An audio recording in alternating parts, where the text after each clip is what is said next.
प्रथम अध्याय के द्वितीय पाद का 29वें नंबर का सूत्र है और अब यहाँ से कुछ सूत्रों तक स्वर प्रकरण का प्रारंभ होगा, जिसमें पहले तो कुछ संज्ञाएं करेंगे। मुख्य स्वर होते हैं उदात्त, अनुदात्त और स्वरित।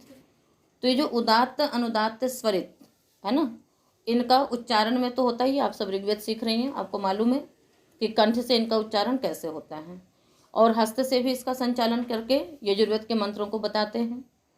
ठीक है।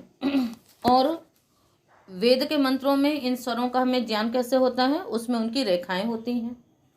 ठीक है ना। अनुदात्त स्वर में नीचे अनुदात्त रेखा होती है, स्वरित स्वर में ऊपर खड़ी रेखा होती है और उदात्त का कोई भी चिन्ह नहीं होता है। इस प्रकार से उसके अतिरिक्त और भी कई प्रकार के स्वर होते हैं जो कि न्युब्ज अथवा जातीय स्वरित इत्यादि स्वर का वो बोध कराते हैं। किंतु मुख्य स्वर जो है वो क्या है, 3 ही है। मुख्य स्वर क्या है, 3 है। और ये स्वर आवश्यक नहीं कि केवल वेद के मंत्रों के लिए ही है ना। प्रारंभ में तो लौकिक भाषा में भी स्वरों का प्रयोग होता था, इसीलिए तव्यत तव्य 2 बनाए कि यदि तित है, जो तव्यत तित वाला है वो स्वरित हो जाता है तित स्वरितम से, और जिसमें तित नहीं है, तकारित नहीं है, वो प्रत्यय स्वर से आद्युदात्त ही रह जाता है। इसी प्रकार से कोई नित है तो नित्यादिर नित्यम से हम उसको नित्य, जैसे गार्ग्य, तो मैं यह प्रत्यय क्या, उसको नित करने का प्रयोजन ही यही है कि वहाँ पर नित्यादिर नित्यम से आद्युदात्त हो जावे। तो लौकिक भाषा में भी स्वरों का प्रयोग होता था। ठीक है। अभी भी कई स्थानों पर होता है, किंतु अब वो जो स्वर की प्रक्रिया है वो वेद और वैदिक वाङ्मय तक ही सिमट करके रह गई है ना। हम चौथे अध्याय में देखते हैं कहीं पर अण है, कहीं पर ऐ है, तो वृद्धि तो वही होगी, रूप वही बनेगा, किंतु अण और ऐ में भेद क्यों किया, तो कहते हैं स्वर के लिए। यदि अण है तो वो उदात्त होगा, यदि ऐ है तो शब्द आद्युदात्त बनता है। और इतना ही नहीं, बल्कि इतना तक सूक्ष्म भेद होता था स्वरों का कि नदी के इस पार के लोग उदात्त बोल रहे हैं, उस पार के लोग उस शब्द को अनुदात्त बोल रहे हैं, तो महर्षि पाणिनि ने उन स्वरों का भी सूक्ष्म अध्ययन किया और फिर उसके अनुसार वो प्रत्यय क्या हो गए, बदल गए। उदक्च विपाशा इत्यादि सूत्र हैं, इसलिए बल्कि वहाँ कहा भी कि महति सूक्ष्मेक्षिका ही वर्तते पाणिनि सूत्रकारस्य। लेकिन पाणिनि सूत्रकार जो हैं उनकी बहुत ही सूक्ष्म दृष्टि है, क्योंकि उन्होंने जब भारत भ्रमण किया व्याकरण शास्त्र की रचना से पहले, तो उन्होंने बहुत सूक्ष्मता से अध्ययन किया कि किस शब्द का उच्चारण किस स्वर से होता है। तो ये सब वेद के शब्द नहीं थे, ये सब तो आपके किस में थे, ये लौकिक ही थे। ये किस में थे, ये लौकिक ही थे। तो इस प्रकार से इन स्वरों का प्रयोग होता है। अब प्रश्न ये उठता है कि इन स्वरों की आवश्यकता क्या, कि उदात्त से करें अनुदात्त से करें, तो उन स्वरों के कारण से अर्थ में भेद उत्पन्न हो जाता है। स्वरों से क्या होता है, अर्थ में भेद उत्पन्न हो जाता है। आप इसको ऐसे समझो कि आप लोग मंत्र पाठ करते हैं, सा मा शांति रेधि, तो माँ का अर्थ क्या, क्या अर्थ करोगे, सा मा शांति रेधि। सा वह, माँ मतलब माँ का अर्थ तो निषेध होता है, और शांति एधि मतलब वो शांति मुझे प्राप्त ना हो। तो भगवान से हम ये प्रार्थना करेंगे क्या, नहीं करेंगे। क्या अर्थ करते हैं, वह शांति मुझे प्राप्त हो। अस्मत् शब्द की रूप जब याद की, उसमें तो माँ भी रूप बनता है ना। तो अभी आपको कैसे पता पड़ेगा कि यहाँ पर माँ का अर्थ मुझे है या निषेध है, बस समझ में आ रही है। माँ का अर्थ यहाँ पर निषेध है अथवा मुझे है, कि वह शांति मुझे प्राप्त हो या वह शांति न प्राप्त हो, ये किससे पता पड़ता है, केवल स्वर से पता पड़ता है। ठीक है। यदि जो निषेध अर्थ वाला माँ है वो निपात है, तो यदि वो उदात्त है तो निषेध अर्थ है, और यदि वो अनुदात्त है तो मुझे अर्थ है। ठीक है ना। अनुदात्तम सर्वपादादौ, वहाँ पर आदेश होते हैं तेमया वेकवचन से इत्यादि, वहाँ से आदेश करके माँ शब्द बनता है तो वो अनुदात्त होगा। तो जिसमें यदि अनुदात्त चिन्ह लगा हुआ है, अनुदात्त स्वर है, तो समझ लेंगे उसका अर्थ क्या है, मुझे। और यदि उदात्त चिन्ह वाला उदात्त स्वर है, उसका अर्थ क्या हो जाएगा, निषेध। तो स्वर का कमाल हुआ कि नहीं हुआ। तो स्वर इसलिए कहते हैं कि न तो वर्णोच्चारण शिक्षा पढ़ने का प्रयोजन यही बताया गया कि एक भी मतलब स्वर का भी अंतर नहीं होना चाहिए। यदि स्वर उदात्त की जगह अनुदात्त कर दिया, अनुदात्त की जगह उदात्त कर दिया, अर्थ का अनर्थ हो जाएगा कि नहीं हो जाएगा। तो इसीलिए उसमें कहा दुष्टः शब्दः स्वरतो वर्णतो वा मिथ्या प्रयुक्त न तमर्थमाह, कि यदि शब्द स्वर से अथवा वर्ण से वही श की जगह स की जगह श कर दिया, तो वर्ण से अथवा स्वर से शब्द क्या है, दुष्ट है, दुष्ट यानी अशुद्ध है, तो न तम अर्थमाह, तब वो उस अर्थ को कभी भी नहीं कहता है। स वाग्वज्र यजमानम ही नस्ति, वह शब्द फिर क्या बन जाता है, वो वाणी रूप वज्र बन जाता है और वो यजमान का क्या कर देता है, वो नाश कर देता है। यथेंद्र शत्रु स्वरतों पर आघात, जिस प्रकार से इंद्र शत्रु, एक कथा आती है इसकी, वो कथा आपको बाद में बताएंगे, कि स्वर के अपराध से ही है वो प्रार्थना कर रहा था कि इंद्र का जो शत्रु है वृत्र, वो क्या होवे, नष्ट हो जावे। ठीक है ना, वो उसको ये प्रार्थना करनी थी। तो जो असुर लोग थे वो इंद्र का नाश करवाना चाहते थे और वो अपने पुरोहित के पास गए कि इंद्र का नाश हो जावे, किंतु उन्होंने केवल स्वर का थोड़ा सा अंतर कर दिया और क्या हुआ कि वो वृत्र ही नष्ट हो गए और इंद्र बच गया। तो यथा इंद्र शत्रु स्वरतः, उसकी पूरी व्याख्या भी आपको नहीं समझ में आएगी क्योंकि अभी आपने स्वर भी नहीं देखा है, समास का भी अभी इतना आपको अध्ययन नहीं है, किंतु जब आप महाभाष्य पढ़ेंगे तब आपको ये प्रकरण बताया जाएगा। पर एक मैंने उदाहरण दिया कि आपके मन में आता होगा कि इन स्वरों का क्या प्रयोजन है। तो स्वरों का प्रयोजन क्या है, वो उससे अर्थों का निर्देश होता है। ठीक है, तो उस अर्थ के कारण से ही क्या हो जाता है, ये स्वरों का निर्देश किया गया है। तो मैंने आपको एक उदाहरण दिया, तो इसीलिए स्वर, और यज्ञ में फिर इसीलिए कह दिया गया है कि यज्ञ में स्वर न करें। यज्ञ कर्मणि जपन्यों का साम स्व आगे सूत्र आएगा आपका, आज भी पढ़ सकते हैं, नहीं तो कल में भी आ सकता है कि यज्ञ कर्म में फिर स्वर न करें। क्यों न करें, क्योंकि वहाँ पर क्या होता है कि या तो यज्ञ करेंगे तो यज्ञ की क्रियाओं पे ध्यान रहेगा, यदि यज्ञ की क्रियाओं की तरफ ध्यान चला गया तो स्वर गड़बड़ हो जाएगा। ठीक है, यदि स्वर गड़बड़ हो गया तो फिर जो हमें प्रार्थना करनी है उस प्रार्थना की जगह क्या हो जाएगा, अनिष्ट हो जाएगा।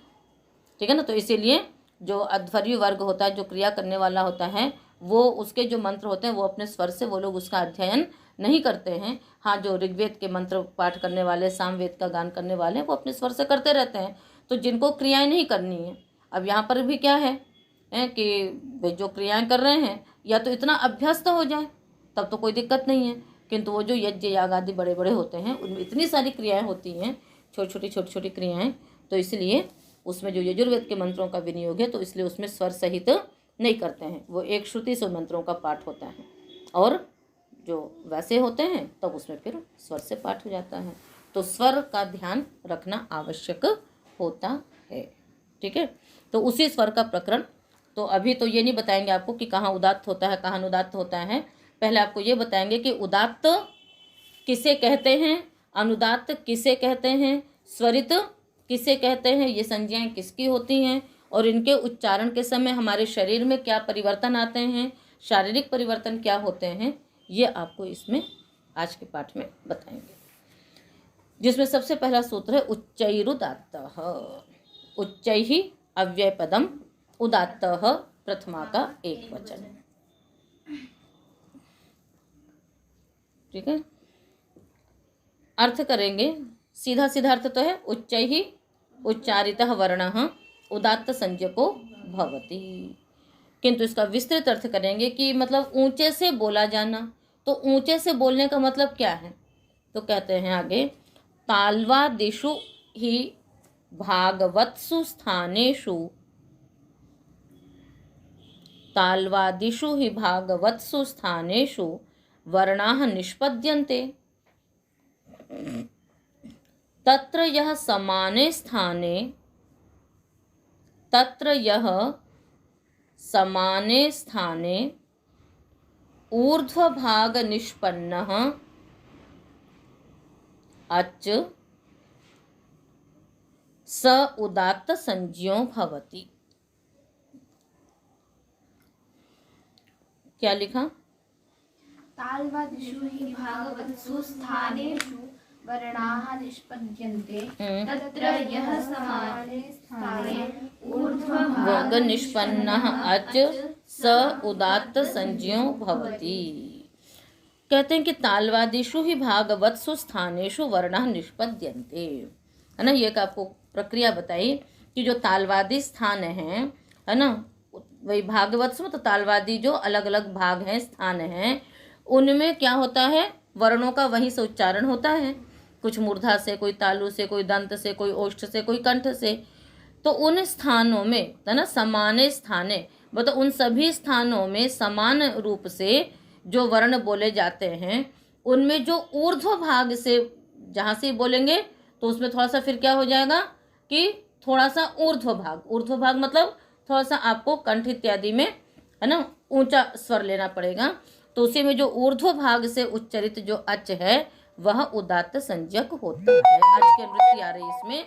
और ये जो भी उदात्त अनुदात्त स्वरित होते हैं वो किसके धर्म हैं? अचों के हैं। आप बोलने में तो आप कहेंगे है कि क उदात्त है, पर क उदात्त नहीं होता है, वस्तुतः क का अ उदात्त होता है। ठीक है, तो जो भी उदात्त आदि गुण हैं वो किसके होते हैं? अचों के होते हैं। इसलिए कह दिया कि ऊर्ध्व भाग निष्पन्न अच उदात्त संज्ञको भवति। अब इसमें फिर बताते हैं कि उदात्त का लक्षण क्या है। तो उसके लिए बताया आयामः, दारुण्यम, अणुताखस्य इति उच्चैः कराणि शब्दस्य।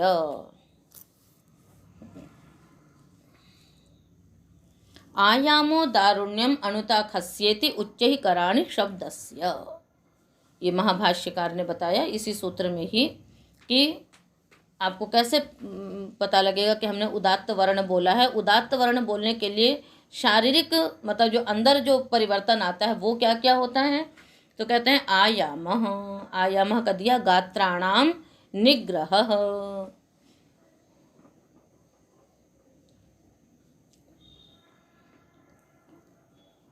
निग्रह मतलब संकोच। तो जब उदात्त से बोलना था तो सब एकदम क्या हो जाता है, थोड़े ऊंचे स्वर से बोलना है, तो फिर अंदर क्या होता है, शरीर में एक तो संकीर्णता आ जाती है, थोड़ा सा सख्तपना आ जाता है। ठीक है ना, एक मतलब और अंदर क्या हो जाता है, दारुण्यम, स्वर में भी क्या हो जाती है, थोड़ी सी रुक्षता आ जाती है। दारुण्यम स्वरस्य रुक्षता,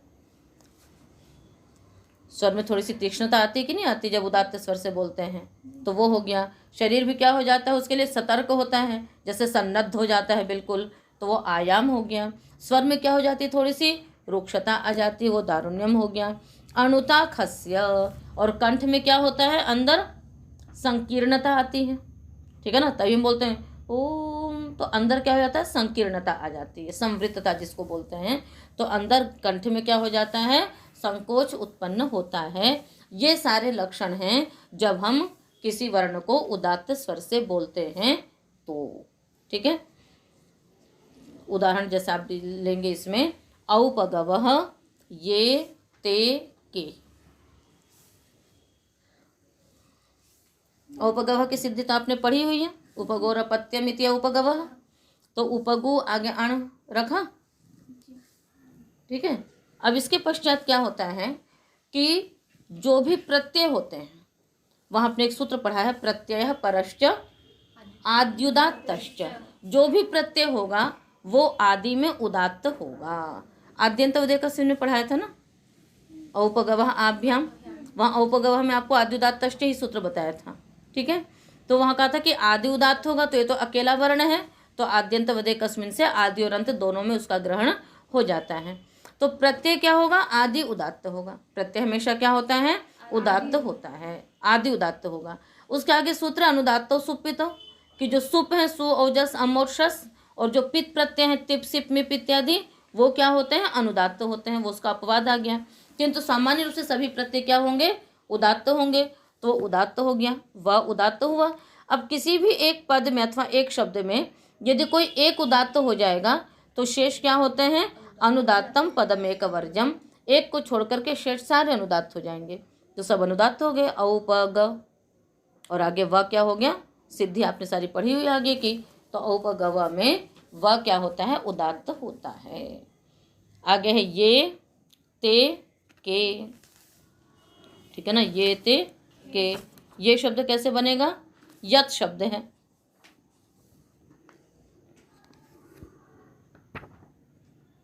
क्या है शब्द, यत शब्द है। अर्थवद धातु और प्रत्यय प्रातिपदिकम से आपने प्रातिपदिक संज्ञा कर ली।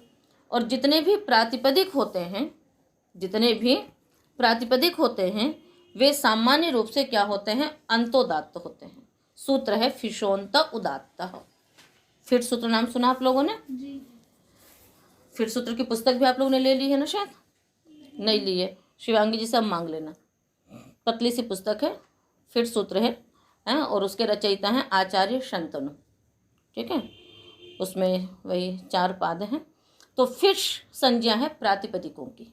फिश मतलब क्या होता है, प्रातिपदिक।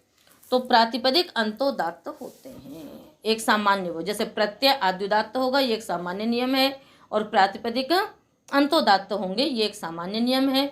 और अष्टाध्यायी में एक सूत्र धातो हो, 6ठे अध्याय में, वो भी धातु को अंतोदात्त करता है। और तो इससे फिशोंत उदात्त से प्रातिपदिक क्या हो गया, उदात्त हो गया। यत क्या हुआ, उदात्त। अब ये उदात्त क्या है, तभी इसने बता दिया उच्चैरुदात्त, कि जो भी उदात्त होगा उसको आपको ऊंचे स्वर से बोलना होगा। और जब उच्च स्वर से बोलेंगे तो आपके शारीरिक अंदर जो परिवर्तन है वो ये परिवर्तन होते हैं। दो आपको लक्षण बता दिया, पर उच्च ही उदात्त है। जो उदात्त है उसको क्या करेंगे, हम थोड़े ऊंचे स्वर से बोलेंगे। तो अंत क्या है, द को तो आप क्या कर लेती हैं, तेदादी नामा से आकार करके पररूप कर लेते हैं। इस प्रकार से या बचता है, तो या का अ उदात्त हो गया। उसके पश्चात यहाँ पर जस ले आते हैं, उस वक्त क्या लाते हैं, जस। यह ये रूप बनता है ना, जस आ गया। अब जस क्या है, सुप के अंतर्गत है। जस क्या है, सुप के अंतर्गत है। तो अनुदात्तौ सुपितौ, अनुदात्तौ सुपितौ, कि सुप और पित जो होते हैं वो क्या होते हैं, अनुदात्त होते हैं।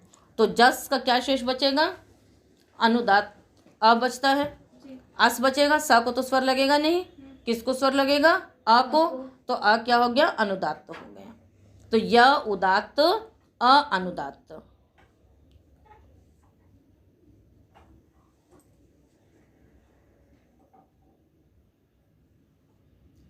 ठीक है। अब उसके पश्चात जसह शी सूत्र लगाएंगे। जसह शी से जस के स्थान पर शी आदेश हुआ। सर्वे में जो आपने सूत्र लगाया था, य आगे शी, शी को हमने क्या मान लिया, जस ही माना, सुप ही माना। सुप माना तो शी भी क्या रहा, अनुदात्त ही रहा। शकित संज्ञा होकर के भी ई क्या रहा, अनुदात्त रहा।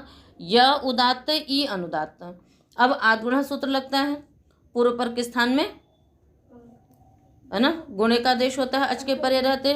जब आपको यहाँ पर गुणे का आदेश करना है, अब समस्या ये है कि एक उदात्त और एक अनुदात्त है। अब जो एकादेश हो वो उदात्त हो अथवा अनुदात्त हो, बात समझ में आ गई। जब एकादेश करेंगे तो या तो उदात्त था और ई क्या था, अनुदात्त था। अब इनमें हम स्वर क्या करें, उदात्त करें अथवा अनुदात्त करें। तो इसके लिए एक व्यवस्था की गई है, एकादेश उदात्ते नोदात्तः। कहते हैं उदात्तेन सह अनुदात्तस्य यह एकादेशः सह उदात्तः एव भवति। कहते उदात्त एकादेश उदात्तेन उदात्तः, है ना। तो कहते हैं कि उदात्त के साथ अनुदात्त का जब एकादेश होगा तो वो क्या होगा, उदात्त ही रहता है। तो ये स्वर क्या हो गया, इसका उदात्त ही स्वर रहा। तो ये का स्वर क्या हो गया, उदात्त हो गया।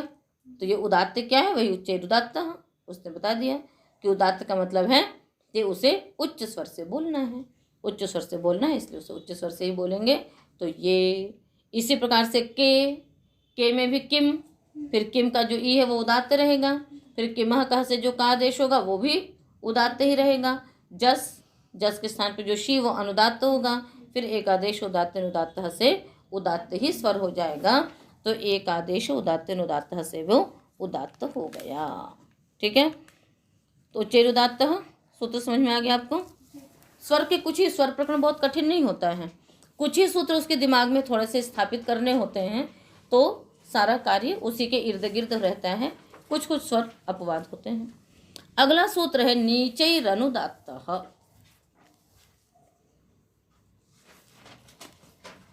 नीचे ही अव्ययपदम अनुदात्तः प्रथमा का एक वचन अच की अनुवृत्ति आ रही है। सूत्र का वही अर्थ होगा, तालवादिषु भागवत्सु स्थानेषु वर्णः निष्पद्यन्ते तत्र यः समाने स्थाने नीच भागे निष्पन्नः यः अच सह अनुदात्त संज्ञको भवति। कि तालवादी स्थानों से वर्णों का प्रयोग होता है, उनमें जो नीचे यानी अधर भाग से उत्पन्न होने वाला जो उच्चारण किया हुआ जो अच है वह अनुदात्त संज्ञक होता है। इसके लिए भी लक्षण बनाए, अन्ववसर्गो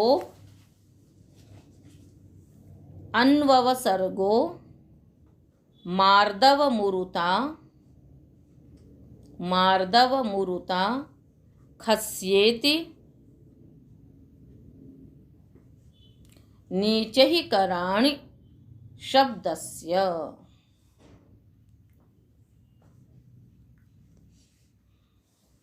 क्या लिखा? अन्ववसर्गो मार्दवमूर्ता खस्येति नीचैः कराणि शब्दस्य। हाँ, कहते हैं मार्दवम अन्ववसर्ग। अन्ववसर्ग मतलब हो गया गात्राणाम शिथिलता। जब नीचे अनुदात्त वर्ण बोलना होता है तो शरीर में वो नहीं होता है ना, ढीलापन रहता है शरीर में, नीचे स्वर से बोले जा रहे हैं तो उसमें क्या होता है, शरीर में शिथिलता होती है। तो गात्राणाम शिथिलता। मार्दवम स्वर में भी क्या आ जाती है, थोड़ी सी मृदुता आ जाती है, नीचे से बोल रहे हैं मृदुता रहती है उसमें, वो रुक्षता तीक्ष्णता वाली चीज़ नहीं होती है। और उरुता खस्य, खा मने कंठ, खा मने क्या होता है, कंठ। कंठ में क्या हो जाता है, फैलाव हो जाता है। जब ऊंचे से बोलते हैं तो अंदर से खींचता है, और जब नीचे से बोलते हैं तो फैला हुआ रहता है। तो उरुता खस्य इति, है ना, उरुता का वही महत्ता मतलब वो विवृतता, नीचे ही कराणी शब्दस्य मतलब कंठ फैल जाता है अंदर से, उस तरह से संकीर्ण नहीं होता है। यही क्या है, जब इस प्रकार से प्रयत्न होता है शारीरिक, तब वह अनुदात्त संज्ञक वर्ण माना जाता है। ठीक है, इसके उदाहरण क्या है, इसके उदाहरण है नमस्ते देवदत्त त्वसमसीमा।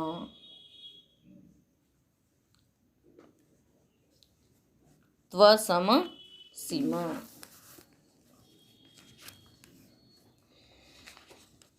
ठीक है।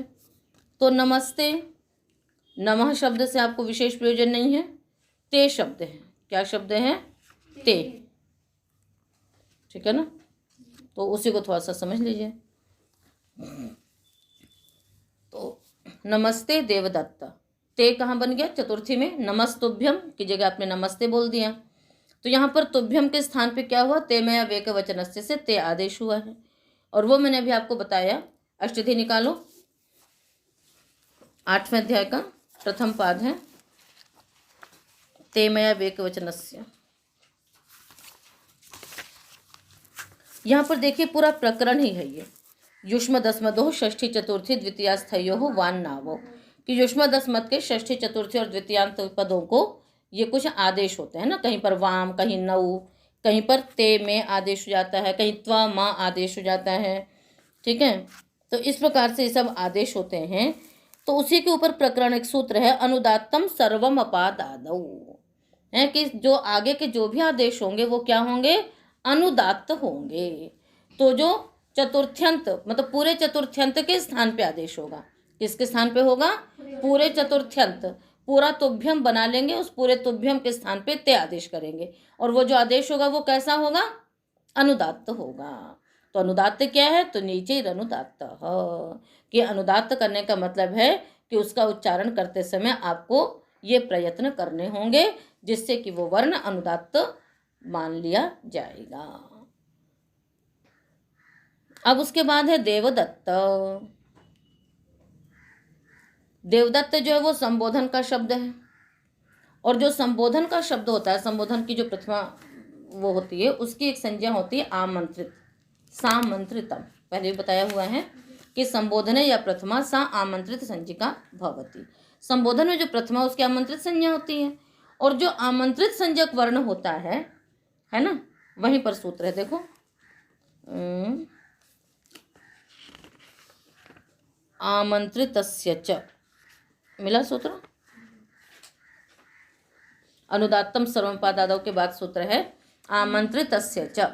वो कहता है कि जो आमंत्रित संज्ञक शब्द होगा वो क्या हो जाएगा, अनुदात्त होगा। और अनुदात्त भी केवल आदि अथवा अंत नहीं, पूरा ही अनुदात्त होगा, उसको निघात बोलते हैं। पहले आया था ना उदनम पचती, जब पढ़ाया था आपको, तो वो क्या होता है, और इसमें पदार्थ का अधिकार चलता है। तो पद से उत्तर जो आमंत्रित होगा, एक तो एकदम प्रारंभ में हम ऐसे बोल सकते हैं देवदत्त नमस्ते, तो जब पहले आमंत्रित पद होगा तो वो आद्युदात्त हो जाएगा, किंतु एक पद के बाद जब आमंत्रित पद होगा तो वो क्या हो जाएगा, पूरा अनुदात्त रहेगा। नमस्ते देवदत्त, तो पूरा अनुदात्त हो गया, तो देवदत्त। यदि इसी को ऊंचे से बोलते हो तो देवदत्त, उस प्रकार से होता है। पर यहाँ पर क्या है, वो देवदत्त, ये अनुदात्त है। और जो जो प्रयत्न आपको बताया कि अंदर क्या क्या परिवर्तन होंगे, प्रयत्न होंगे, वो उसके हिसाब से हो जाएंगे। हो गया। इस पर से आगे त्व सम सीम, ठीक है। तो ये जो शब्द हैं ये स्वरादि गण में पढ़े गए हैं। कहाँ पर पढ़े गए हैं, स्वरादि गण में पढ़े हैं, आप निकाल करके देख लेना। वहां पर कहा गया है त्व सम सीमेत्यनुच्चानी, कि जब शब्द है ये अनुच्च, उच्च मने उदात्त, अनुच्च मने अनुदात्त, तो ये सब शब्द अनुदात्त होते हैं। तो ये क्या हो गया, अनुदात्त हो गया।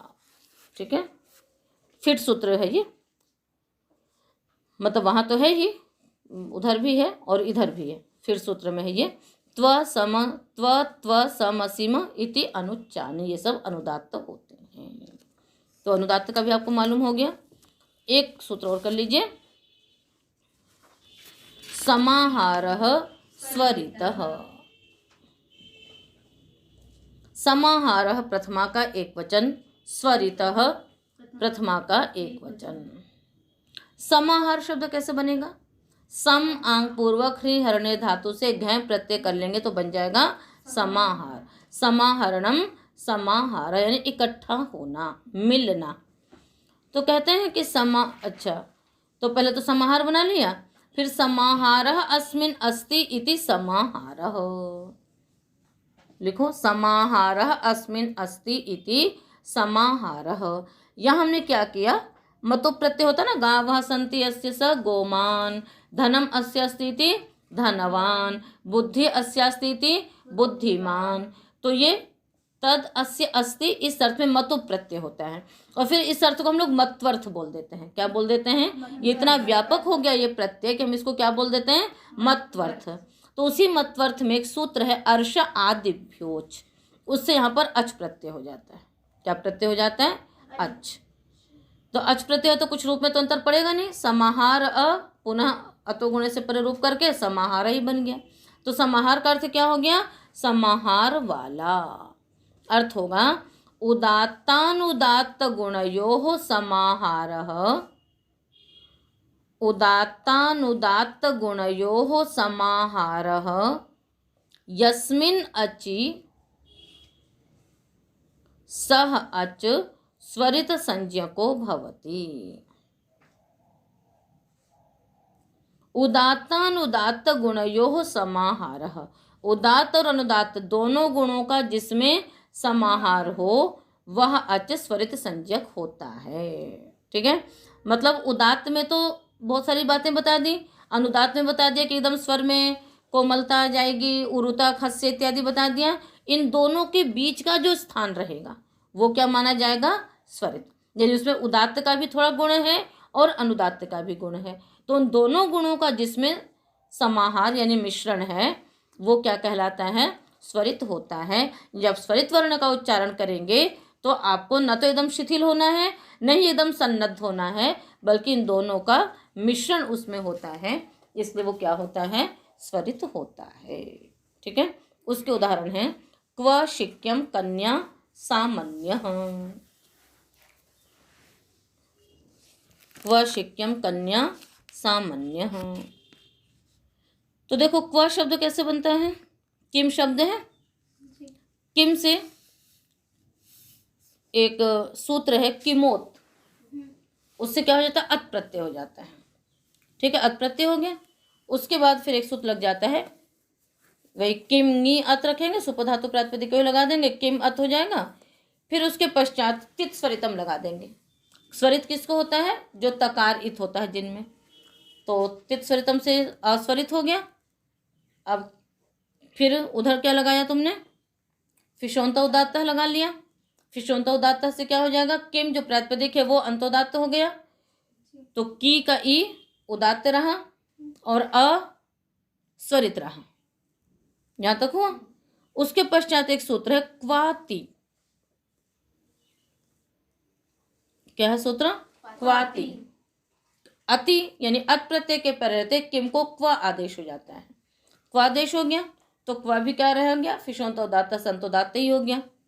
तो क्व उदात्त अस्वरित, फिर यस्य तिच लगाइए, आजादी प्रत्यय परे है, क्व की भाषंज्ञा होगी, यस्य तिच से आकार का लोप होगा, तो क्या हुआ, उदात्त तो खत्म, बच गया अस्वरित, तो क्व का स्वर क्या रह गया, स्वरित रह गया, तो क्व स्वरित हो गया। फिर वही तद्धित सर्वविभक्ति से पहले स्वाद्युत्पत्ति करेंगे, फिर तद्धित सर्वविभक्ति से अव्यय संज्ञा, अव्यय दाव सुपह से सु का लुक, इस प्रकार से क्व बन गया। शिक्यम है, ठीक है। अब शिक्यम शब्द की सिद्धि हम नहीं कर रहे हैं यहाँ पर, बस केवल शिक्य मतलब होता है छिक्का, है ना, जिसमें वो घी इत्यादि जैसे वो डब्बे वगैरह रखने का नहीं, वो बना रहता है। तो तिल्य शिक्य काश्मर्य धान्य कन्या राजन्य मनुष्याणाम अंतः, ये फिर सूत्र है 76 नंबर का, नोट कर लीजिए। तिल्य शिक्य काश्मर्य धान्य कन्या राजन्य मनुष्य, इन सब शब्दों का अंत स्वरित होता है। क्या होता है इन सब का अंत स्वरित होता है। कल आप लोग फिर सूत्र लेकर के आएंगे, है ना, शिवांगी जी से मांग लीजिएगा और फिर सूत्र लेकर के आएंगे, तो आपको मैं दिखा दूंगी उससे सूत्र। तो जब अंत स्वरित हो गया या फिर अनुदात्तम पदम एक वर्जम, एक उदात्त अथवा स्वरित है तो शेष क्या हो जाएंगे, अनुदात्त हो जाएंगे, तो शी क्या हो गया, अनुदात्त हो गया, तो शिक्यम का स्वर क्या हो गया, अंत स्वरित। इसी प्रकार से सामान्य है, सामसु साधु सामान्य, साम वेद में कुशल, सामगान करने में जो कुशल। यहाँ पर आपने क्या किया, सामान्य साधु, सामन आगे सुप, तत्र साधु, इससे आपने यत प्रत्यय कर दिया। सामन सुप यत प्रत्यधित समासाश्च, सुप धातु प्रातिपदिकयोः सामन यत प्रत्यय हुआ, यत प्रत्यय तित है, क्या सूत्र लग जाएगा, तित स्वरितम, तो यह प्रत्यय स्वरित हो गया। फिर उसके पश्चात वही अनुदात्तम पदमेक वर्जम, इससे सा और मा को क्या हो गया, अनुदात्त हो गया, सामन य। उसके पश्चात यहाँ पर अब सामन आगे यह है, तो यहाँ पर एक सूत्र लगता है नस तद्धिते, तद्धिते परतः भासंजकस्य नकारांतस्य अंगस्य लोपो भवति।